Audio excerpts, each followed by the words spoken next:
There is a simple general formula for the signifying regime of the sign, the signifying sign. Every sign refers to another sign, and only to another sign, ad infinitum. That is why, at the limit, one can forego the notion of the sign, for what is retained is not principally the sign's relation to a state of things it designates, or to an entity it signifies, but only the formal relation of sign to sign insofar as it defines a so-called signifying chain. The limitlessness of signifiance replaces the sign, when denotation, here designation and signification taken together, is assumed to be part of connotation. One is wholly within this signifying regime of the sign. Not much attention is paid to indexes, in other words, the territorial states of things constituting the designatable. Not much attention is paid to icons, that is, operations of reterritorialization constituting the signifiable. Thus, the sign has already attained a high degree of relative deterritorialization.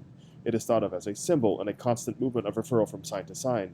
The signifier is the sign in redundancy with the sign.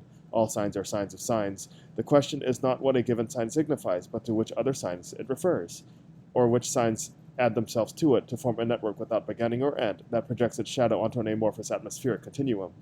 It is this amorphous continuum that for the moment plays the role of the signified, but it continually glides beneath the signifier, for which it serves only as a medium or wall. The specific forms of all contents dissolve in it.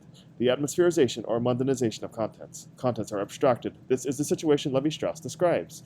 The world begins to signify before anyone knows what it signifies. The signified is given without being known. Your wife looked at you with a funny expression, and this morning, the mailman handed you a letter from the IRS and crossed his fingers. Then you stepped in a pile of dog shit. You saw two sticks on the sidewalk positioned like the hands of a watch. They were whispering behind your back when you arrived at the office. It doesn't matter what it means, it's still signifying. The sign that refers to other signs is struck with a strange impotence and uncertainty, but mighty is the signifier that constitutes the chain.